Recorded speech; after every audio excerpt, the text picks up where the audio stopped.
लता को अपने पति पर शक है।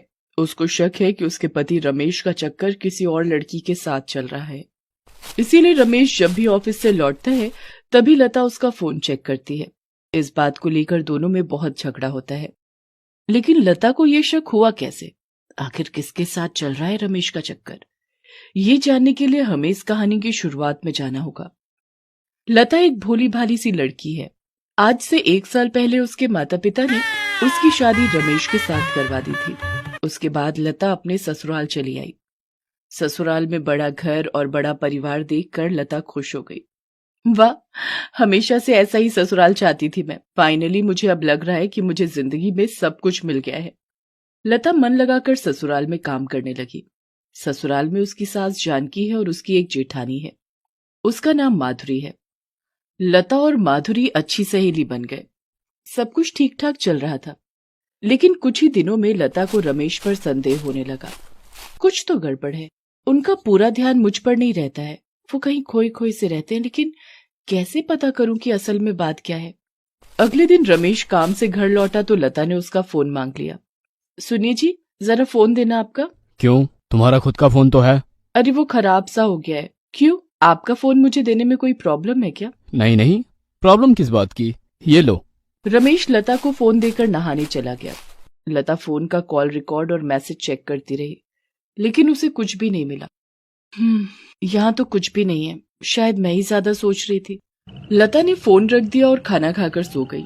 रात को मच्छर काटने के कारण अचानक से लता की नींद टूट गई और उसने देखा कि रमेश कमरे में नहीं है। उसका फोन भी नहीं है। अरे ये क्या, वो कहाँ गए? फोन भी यहाँ पर नहीं है, जरा देखूं तो। लता उठकर कमरे के बाहर गई, लेकिन रमेश नहीं मिला।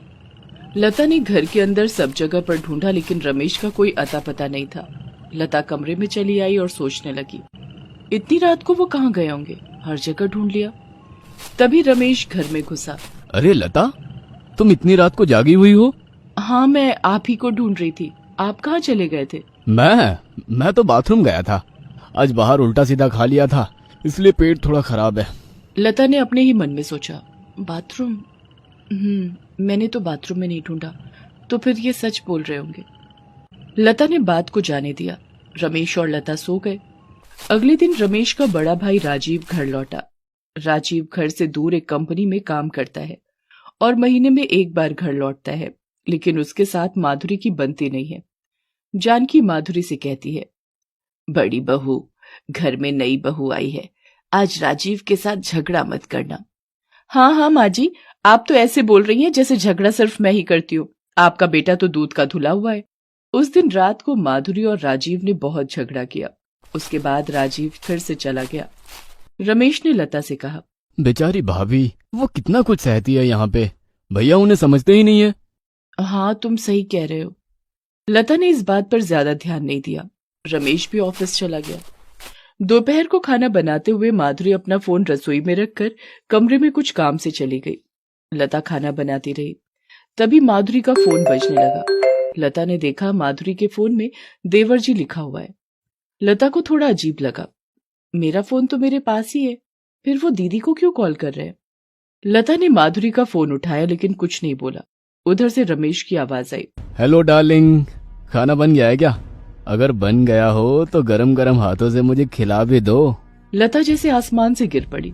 उसने सोचा भी नहीं था कि उसकी जेठानी के साथ उसके पति का चक्कर चल सकता है। उसने तुरंत फोन रख दिया। मुझे घबराहट हो रही है, क्या करूं? अभी जाकर दीदी से पूछूं क्या? नहीं, अभी पूछकर कोई फायदा नहीं होगा। मुझे सॉलिड प्रूफ चाहिए। लता ने फिर किसी को कुछ नहीं बताया। हर रोज की तरह स्वाभाविक तरीके से काम करने लगी। शाम को रमेश लौट आया। लता ने रोज की तरह रमेश को चाय दी। उसने ऐसा बर्ताव किया कि जैसे सब कुछ सही हो। रात को लता सो तो गई, लेकिन जगी रही। उसे पक्का यकीन था कि आज रात को कुछ तो होने वाला है। आज रात जो भी होगा वो मेरे फोन में कैद हो जाएगा। रात को 12 बजे जब सब लोग सो गए, तब रमेश अपने बिस्तर से उठा। उसने सोचा कि लता सो गई है। रमेश चुपके से अपने कमरे के बाहर चला गया। वो चले गए, अब मुझे भी चुपके से जाना होगा। लता भी चुपके से बाहर चली गई और माधुरी के कमरे की ओर बढ़ने लगी, और उसने देखा कि माधुरी के कमरे का दरवाजा हल्का खुला हुआ है। ये रहा, दरवाजा खुला हुआ है। वो इसी कमरे में आए होंगे, मुझे पक्का यकीन है। लता के हाथ में उसका फोन है। वो दरवाजे के खुले हुए हिस्से से कमरे के अंदर झांकती है और जो देखती है उसे देखकर उसके होश उड़ जाते हैं। वो देखती है कि रमेश माधुरी की गोद में सर रखकर सोया हुआ है और माधुरी उसके सिर पर हाथ फेर रही है। तुम चिंता मत करो रमेश, हम दोनों के बारे में किसी को पता नहीं चलेगा। भैया आपके साथ इतना झगड़ते हैं, मुझे अच्छा नहीं लगता। कोई बात नहीं, मैं तुम्हारे भैया से थोड़ी प्यार करती हूँ, मैं तो तुमसे प्यार करती हूँ। लता ये सब कुछ देखती रही और उसने सब कुछ अपने फोन के कैमरे में कैद कर लिया। उसके बाद वो चुपचाप अपने कमरे में लौट गई और सो गई। कुछ देर बाद रमेश भी कमरे के अंदर आया और लता को सोते हुए देखकर निश्चिंत हो गया। इसके बाद हर रात को रमेश और माधुरी ऐसे ही मिलते रहे। 1 महीने बाद राजीव घर लौटा और खाना खाने बैठा। माधुरी ने खाना दिया। राजीव ने एक निवाला लेते ही कहा, ये क्या है? ये कोई खाना है? एक काम ठीक से नहीं कर सकती हो क्या तुम? खाना पसंद नहीं आया हो तो खुद बना लो, मुझे क्यों सुना रहे हो? हमेशा क्यों झगड़ता रहता है बहू के साथ? एक तेरा भाई भी तो है, क्या वो झगड़ता है कभी अपनी बीवी से? तुम चुप रहो माँ, तुम्हें कुछ नहीं पता है और तुम्हारी वजह से ही तो सब कुछ हो रहा है। मैंने तब कितनी बार कहा था कि इस लड़की से मुझे शादी नहीं करनी है। क्या आपने मेरी बात सुनी थी? क्यों सुनूं तेरी बात? इस घर में मैं जो कहूंगी वही होगा। रमेश भी खा रहा था लेकिन उसने भी कुछ नहीं कहा। लेकिन लता चुप नहीं रह सकी, उसने अपना मुंह खोल दिया। नहीं माँ जी, ये आपने बहुत गलत किया था। किसी की गर्लफ्रेंड को किसी और से शादी करने के लिए मजबूर कर दिया आपने। ये बोलने के बाद सभी ने लता की ओर बड़ी बड़ी आंखों से देखा। ये क्या, लता को सब कुछ पता चल गया क्या? तुम कहना क्या चाहती हो बहू? मैं सिर्फ ये कहना चाहती हूँ कि माधुरी दीदी और बड़े भैया एक दूसरे से प्यार नहीं करते हैं। तो फिर माधुरी किससे प्यार करती है? मेरे पति से। ये सुनते ही जानकी को जैसे सदमा लग गया। क्या? ये तुम क्या कह रही हो बहू? ये नहीं हो सकता। रमेश ने बात को घुमाने के लिए कहा। क्या फालतू की बात कर रही हो लता? ये सब छोड़ो और खाना दो मुझे। हाँ, ये सब बकवास है। कुछ भी बकवास नहीं है, लता जो कह रही है वो सच है। लता आश्चर्यचकित हो जाती है। भैया, आपको भी पता है ये बात? हाँ, मैंने शादी से पहले ही रमेश के साथ माधुरी को देखा था।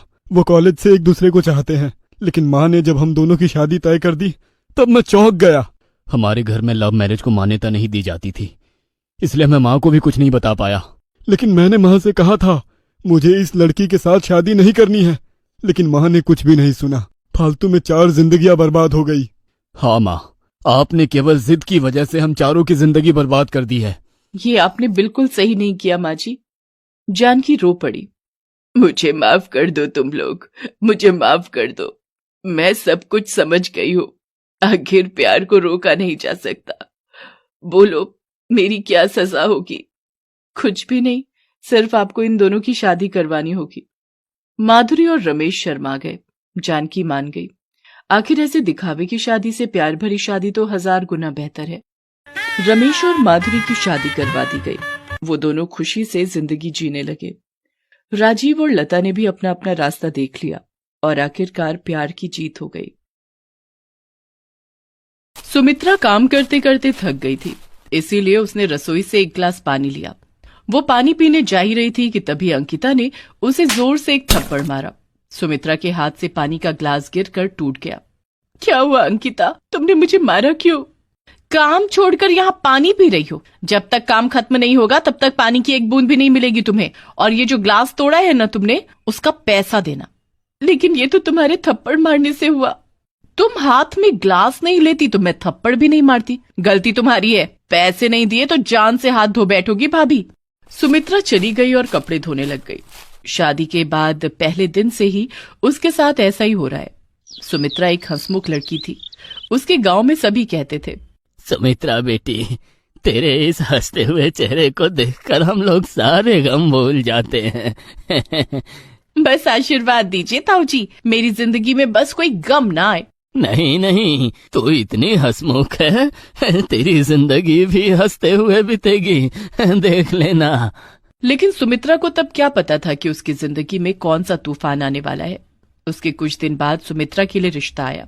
लड़के का नाम संदीप था और उसकी माँ का नाम बिमला। दोनों ही आए थे सुमित्रा को देखने। दोनों की बातों से सुमित्रा के घर वाले बड़े खुश हुए। लड़का अच्छी नौकरी भी करता था, इसीलिए सुमित्रा के साथ संदीप की शादी हो गई। डोली में ससुराल जाते हुए सुमित्रा को संदीप ने कहा, सुमित्रा, मुझे परसों ही ऑफिस के काम से बाहर जाना होगा। ये मेरे साथ लगा ही रहता है। तुम्हें घर में अकेले रहना होगा। कोई बात नहीं जी, काम तो सबसे पहले है, मुझे उसकी आदत पड़ जाएगी। हाँ, बस मेरी बहन से थोड़ा बच के रहना। हाँ, वो थोड़ी गुस्से वाली है। कभी कभी तो लगता है मेरी असली माँ वही है। उसके हिसाब से मेरी असली सास भी तो वही हुई। लेकिन तभी भी सुमित्रा को ये आइडिया नहीं था कि उसकी ननद अंकिता कितने गुस्से वाली है। वो ससुराल पहुंची और पहली बार अंकिता को देखा। गुस्से से उसकी आंखें लाल हो रखी थीं। सुमित्रा ने मजाक मजाक में कहा, क्या हुआ ननद जी, आंखें लाल क्यों है? किसी ने दिल दुखा दिया क्या?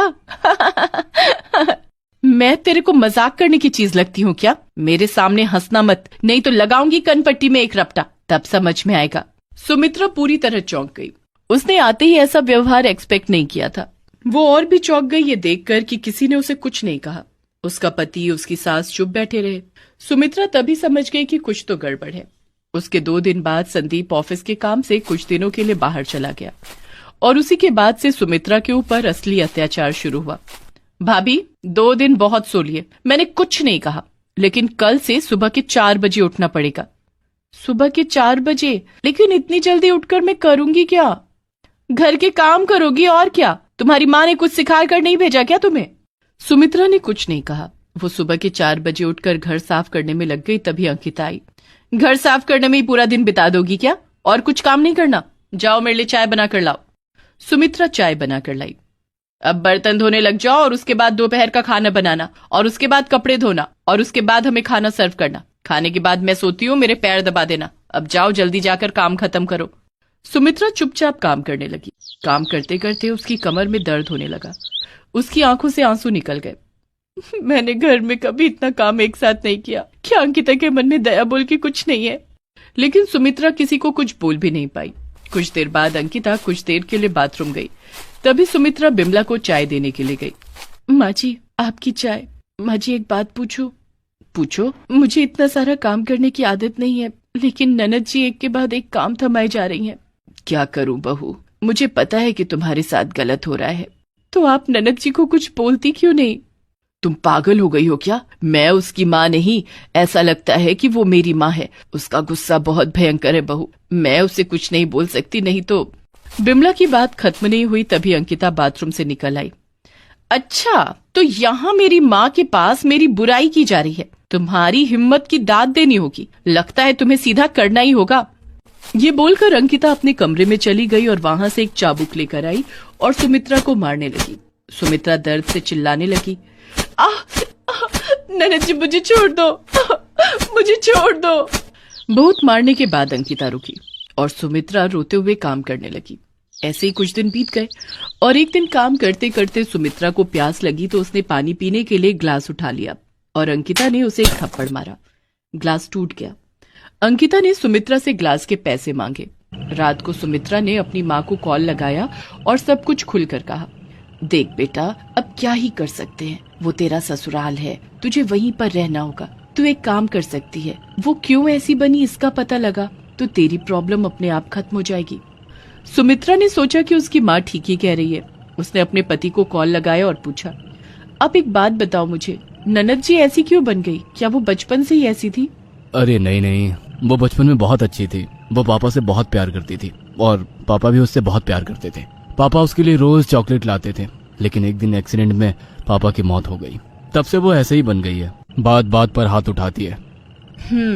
अच्छा, समझ गई। इसका मतलब ननद जी जिससे सबसे ज्यादा प्यार करती थी उसके चले जाने के बाद से ऐसा हो रहा है। उन्हें प्यार चाहिए।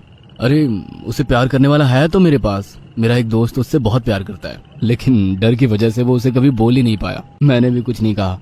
तभी तो प्रॉब्लम खत्म।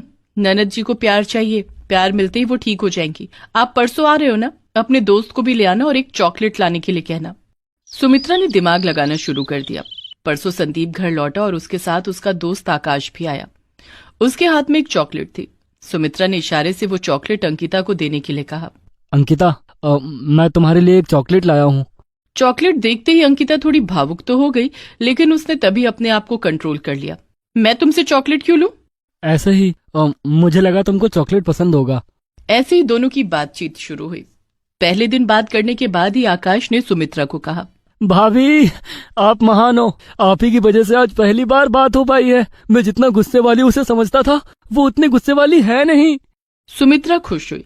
उसका प्लान धीरे धीरे रंग ला रहा है। आप हर 2 दिन में एक बार आया कीजिए, अच्छा रहेगा। आकाश ने वही किया तो हर 2 दिन में एक बार आने लगा और हर बार चॉकलेट लाने लगा। लेकिन अभी भी अंकिता सुमित्रा के ऊपर अत्याचार किए जा रही थी। उससे सारा काम करवाना और काम ना होने पर उसे मारना पीटना ये चल ही रहा था। एक दिन घर में बिमला और संदीप नहीं थे। सुमित्रा काम कर रही थी। अंकिता ने उसे खाना लाने के लिए कहा, लेकिन सुमित्रा को सुनाई नहीं दिया। इस बात से अंकिता गुस्सा हो गई। अंकिता ऊपर के माले में थी और वहीं से चिल्लाते हुए आने लगी, एक काम तुमसे ठीक से नहीं होता है, मैं तो आज तुम्हें। ये बोलते हुए अंकिता सीढ़ियों के पास आई और पैर फिसलकर वो सीढ़ियों से गिर पड़ी। उसके सिर में बहुत चोट लगी। उसके दोनों पैर की हड्डी टूट गई। अरे ये क्या हो गया? तभी वहां आकाश आ गया और दोनों मिलकर अंकिता को अस्पताल ले गए। अस्पताल में अंकिता को ऑपरेशन किया गया। बिमला और संदीप भी वहां चले आए। डॉक्टर ने कहा, देखिए, उनकी जान तो बच गई है, लेकिन अफसोस वो कभी चल नहीं पाएंगी। उनके दोनों पैर और कभी काम नहीं करेंगे। ये सुनकर सभी चौंक गए। सभी ओटी में घुसे तो सुमित्रा का हाथ पकड़कर अंकिता ने रोते हुए कहा, भाभी मुझे माफ कर दो, मैंने तुम पर बहुत जुल्म किया है, इसीलिए भगवान ने मुझे ये सजा दी है। अब मुझसे शादी कौन करेगा? अब कौन प्यार करेगा मुझसे? तभी आकाश ने कहा, मैं करूंगा अंकिता, मैं तुमसे बहुत प्यार करता हूँ। ये लो, मैं तुम्हारे लिए चॉकलेट लाया हूँ। अंकिता ने आकाश से चॉकलेट लिया और दोनों ने एक दूसरे को गले लगा लिया। उसके बाद से अंकिता पूरी तरीके से बदल गई। आकाश ने अंकिता से शादी कर ली। आकाश ने अंकिता को गोद में उठाते हुए फेरे ले लिए और ऐसे ही सभी खुश हो गए और इसके बाद से सभी खुशी खुशी रहने लगे।